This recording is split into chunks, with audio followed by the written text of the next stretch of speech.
Gasoline prices are on the rise, and it's the same for home heating oil and natural gas. But today, the head of the International Energy Agency warned of a global energy crunch that could slow the economic recovery from the pandemic. The root causes? Demand and high prices. Nick Schifrin has more. We're in the midst of an energy crunch, perhaps unlike we've ever seen. In the U.S., the price of natural gas has more than doubled. In Europe, it's increased more than fourfold. The price of crude oil has gone from an all-time low of minus $37.63 in April last year to over $80 a barrel today, the highest it's been since 2014. And the pain is universal, from the consumer in France to the factory owner in China, which for its own reasons launched unprecedented power cuts. If you go to the poorer areas where there is suffering, no one puts on the heating because everyone knows they won't be able to pay for it. The power curbs lasted for 4 days. To be honest, we can afford it. But if it goes on longer, then the costs are too much, and we won't survive. Today in Moscow, the energy ministers responsible for more than 1/3 of the world's energy spoke on one panel at Russia's annual Energy Week conference. It was moderated by our own special correspondent, Ryan Chilcote, who joins me now from Moscow. Ryan, good to see you. So why has the market gone crazy? Thanks, Nick. Well, the reason the market has gone crazy is really off-the-chart demand, particularly in Asia, particularly when it comes to natural gas. The lockdowns are over, industry is running, and they need that natural gas like there's no tomorrow. So when they can get their hands on it, they do, and when they can't get their hands on it, they'll buy other forms of energy, like coal, for example, which is also risen by some threefold, and oil, which is another reason why oil is up. But it's not just demand, right, Ryan? There are other reasons for these price spikes? Absolutely. I mean, weather is one. So we had a very cold winter last year, and people are anticipating another cold winter, so you get hoarding.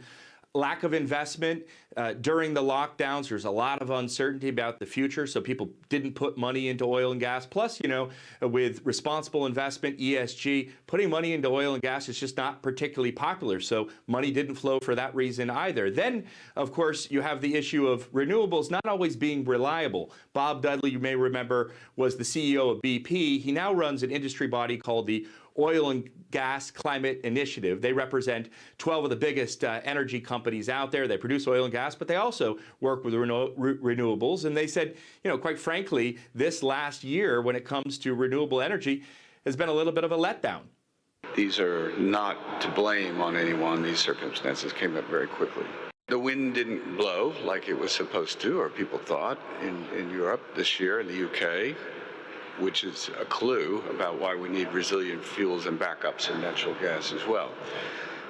I think you're seeing, because of these high prices, actually switches to coal now around the world. Not good for the environment. So everything is just kind of out of whack right now in energy markets.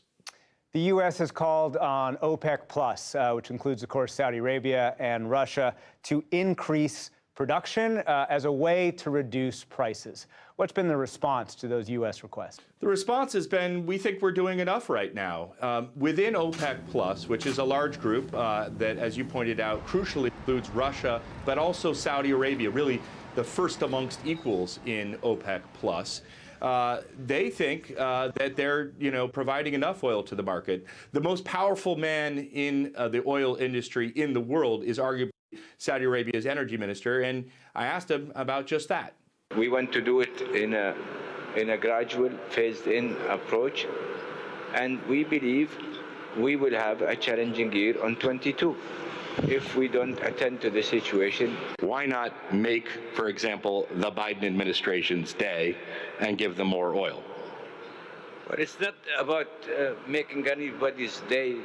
It's about finding a solution, a remedy to the root cause of the issues. Off camera, though, a lot of OPEC countries and their ministers tell me they do think that OPEC Plus should be providing more oil to the market. They're concerned that prices are this high. They worry about things like demand destruction. In other words, when prices get really high, people stop buying their fuel. and that has economic consequences. It weighs on economic growth, and so that's not good for them. They're also concerned that, just a couple of weeks away from COP26, it's just not a good look to have oil as expensive and other forms of energy as expensive as it is, because they're arguing going into COP26 that oil and gas are going to be necessary transition fuels as the world goes to greener energy. So let's examine that a little bit more. As you say, COP26, the world's largest and most important climate conference, coming up in Glasgow in a few weeks.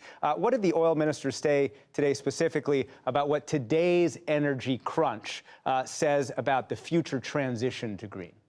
They say that this energy crunch that we're seeing right now is really a lesson that as we go forward in this transition, you're still going to need oil and gas. Have a listen.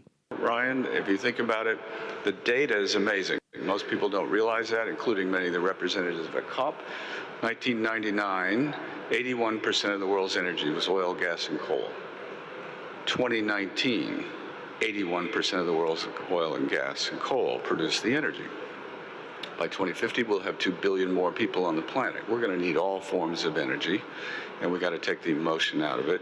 So some of the biggest energy watchers out there, IHS Markit, say the same. They say that, even if governments around the world are really strict on the use of hydrocarbons, oil and gas, there's still going to be a need for about 55 million barrels worth of oil and gas a day. The world right now consumes about 100 million. So in 2050, nearly 30 years from now, we're still going to need, according to a lot of the industry watchers out there, about half as much oil and gas as we use today.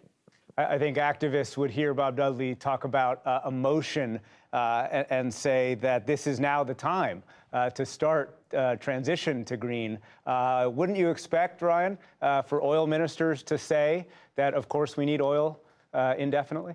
Absolutely. They have their industry needs in mind as they're talking about this. But they also think that there's a certain naivety out there and that people just really don't understand what is going to be required by what is an extraordinary energy transformation that we're going to be involved in over the next 30 years. Ryan Chilcote reporting from Moscow. Thank you very much. Thank you.